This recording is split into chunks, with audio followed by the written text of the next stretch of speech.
Esse é o segundo episódio da série que a gente está fazendo sobre o câncer. Tem uma gatinha passando aqui, ó. Oi, gente. Eu sou a Safira. Eu sou linda. Então, é o segundo episódio. No primeiro episódio, a gente falou sobre o processo de diagnóstico e o estabelecimento do protocolo inicial do tratamento do câncer. E agora, no segundo episódio, eu vou falar sobre a cirurgia. Antes de mais nada, vamos enaltecer o nosso SUS, enaltecer o sistema de saúde, porque todo esse processo de tratamento, todos os exames, consultas, remédios, estamos indo para 3 anos de tratamento totalmente gratuito, não precisamos pagar nada, nem remédios. E tudo isso só é possível graças a um sistema de saúde que ainda existe aqui no Brasil e que deve ser valorizado. Foram 4 meses da primeira convulsão até a cirurgia. E como que foi esse processo, né? A gente recebeu a primeira ligação no dia 13 de dezembro de 2017, para ele internar no dia 14, às 9 horas, e operar no dia 15. A gente já sabia que as cirurgias aconteciam às sextas-feiras e que a qualquer momento, surgindo uma vaga, ele seria convocado para internação. Então ele foi internado, fez os exames pré-operatórios, exame de sangue, raio-x, eletrocardiograma e voltou para casa. Na própria quinta-feira apareceu um caso mais urgente que o dele e ele voltou para casa para aguardar uma nova chamada. A essa altura do campeonato ele estava tendo convulsões parciais quase que diariamente, eventualmente mais de uma por dia. O remédio que ele estava tomando, o oxcarbazepina, já tinha aumentado a dose, mas mesmo assim ele continuava tendo, então ele voltou para casa com a receita para tomar o clobazam. O clobazam é um remédio de tarja preta, foi com esse remédio que ele parou de ter convulsões parciais e aguentou aí mais uma semana até a próxima ligação para a internação para cirurgia. Na semana seguinte eles ligaram no dia 20, para ele internar no dia 21 e operar no dia 22 de dezembro de 2017, que foi de fato a data da cirurgia. Aí eu anotei aqui a questão de horários para a gente ter um pouco noção da duração desse processo. A previsão de início da cirurgia era para 7 da manhã, seriam 2 horas de preparo mais anestesia. Depois 3 horas para abrir e chegar até o ponto a ser operado, mais 3 horas para remoção do tumor e 1 hora para fechar. E aí eram previstos em média 5 dias de internação após a cirurgia e terminaria de recuperar em casa, uma recuperação aí, previsão de 1 mês, né? E na prática, ele começou a cirurgia às 8h20 da manhã, umas 3 da manhã eles acordaram para ele tomar os remédios. Aí às 4 horas ele foi tomar banho com um antisséptico para higienizar bem a cabeça, né? Desceu às 7 horas da manhã como previsto e a cirurgia começou às 8h20. Terminou às 16h20. Então teve 8 horas de duração. A cirurgia dele, a gente já estava preparado para essa previsão, poderia demorar mais ou menos, isso não significaria que seria mais ou menos complicado. Cada pessoa tem um organismo e a forma como isso vai responder.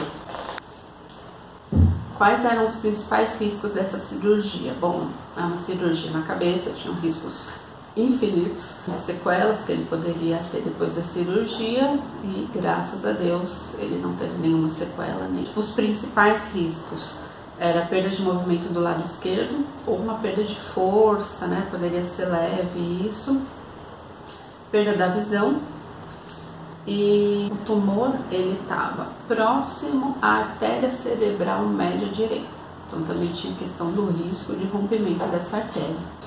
Nada disso aconteceu. Então, quando eu encontrei com ele à noite na UTI, ele estava lúcido. A primeira coisa que ele me falou é: tô conseguindo mexer todos os meus braços e pernas. Tipo, todos eles, né? Ele estava com fome, com frio e sentindo um pouquinho de dor de cabeça. Um pouquinho. né? Então tinha um dreno saindo da cabeça dele para drenar, né, os líquidos que seriam produzidos depois daquela cirurgia, além dos pontos, e algumas marcas de onde os pinos foram presos, né? Então, se alguém já viu alguma série médica, como é feita alguma cirurgia na cabeça, a pessoa precisa estar totalmente imobilizada. Então foram 3 pinos em 3 posições diferentes da cabeça para prender. E aí onde esses pinos foram presos, até hoje não nasceu cabelo, né? Ele tem ali uma falhazinha. Foram as marcas físicas identificáveis nesse primeiro momento. Eu lembro que ele não estava muito bem-humorado, e os dias que ele passou na UTI também, ele não estava muito bem-humorado. Uma das vezes ele até falou que quando ele saísse de lá ele ia escrever um livro, e nesse livro um dos capítulos seria o inferno da UTI.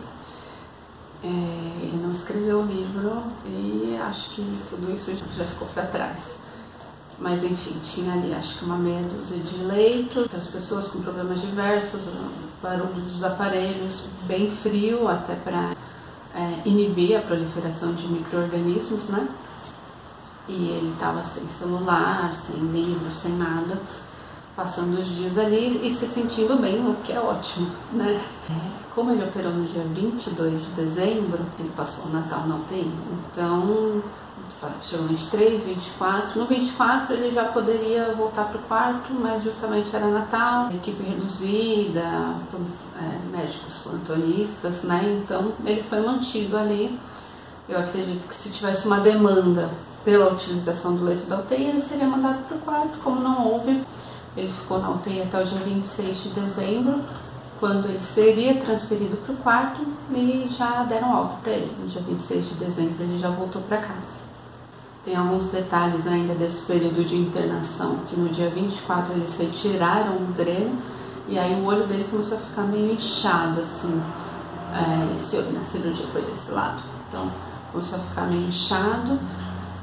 E no dia 25 de dezembro, que foi o dia de Natal, a gente teve uma surpresa, né? A visita na cirurgia era restrita, tanto o horário quanto a quantidade de pessoas, eram 2 pessoas por vez só. Mas no dia de Natal a gente estava ali na sala de espera para poder entrar na UTI para visitá-lo, e ele saiu da UTI andando. Foi o nosso presente de Natal, né? Eles liberaram para ele dar alguns passos até a gente e depois levaram a cadeira de rodas, ele sentou e ele fez o horário de visitas ali, não é do lado de fora, né? Na antessala da UTI, onde só estávamos nós, os familiares. E aí foi nesse momento que eu consegui contar a quantidade de pontos, eram 30 pontos na cabeça, fora um pontinho extra que ficou aqui em cima, que é de onde retirou o dreno. Chegando em casa, as orientações foram apenas com relação aos medicamentos. Então ele já estava tomando antes da cirurgia o oxcarbazepina e o clobazam. E aí, ele, além desses 2, ele saiu tomando dexametasona e dipirona. Não vou falar com relação à dosagem. Cada ser humano é individual. Às vezes o mesmo tipo de câncer, o mesmo tamanho de câncer, em pessoas diferentes vai se manifestar de uma forma diferente, e o tratamento, o protocolo de tratamento também provavelmente não vai ser o mesmo. Isso pode variar de acordo com a idade do paciente, o estado de saúde antes do início do tratamento e diversos outros fatores. Estou falando sobre esse tratamento específico para esse câncer nessa pessoa, né, que é o meu marido. E além disso, orientações com relação ao cuidado do curativo, dos pontos. Então, era para fazer a lavagem com sabonete neutro e depois secar bem com uma toalha específica para isso, né? E eu fazia a limpeza bem devagarzinho, com sabonete neutro, todos os dias a gente fazia isso. E depois tinha uma toalhinha pequenininha que eu trocava todos os dias, eu secava bem sequinho os pontos. Esse foi o cuidado que a gente teve com a região da cirurgia. E aí, quando ele voltou para casa, ele já estava com a dieta normal, então seguiu a alimentação normal. Procurei proporcionar uma alimentação rica em frutas, verduras e legumes, arroz integral, feijão, comida de verdade, né? E a gente começou a fazer algumas caminhadas dentro do condomínio. Então no primeiro dia a gente só saiu do apartamento e andou no próprio corredorzinho, né? E aí depois, conforme os dias foram passando, o condomínio que a gente morava era grande, né, lá embaixo, e ele dava alguns passos ali, mas na maior parte do tempo mantendo o repouso normal.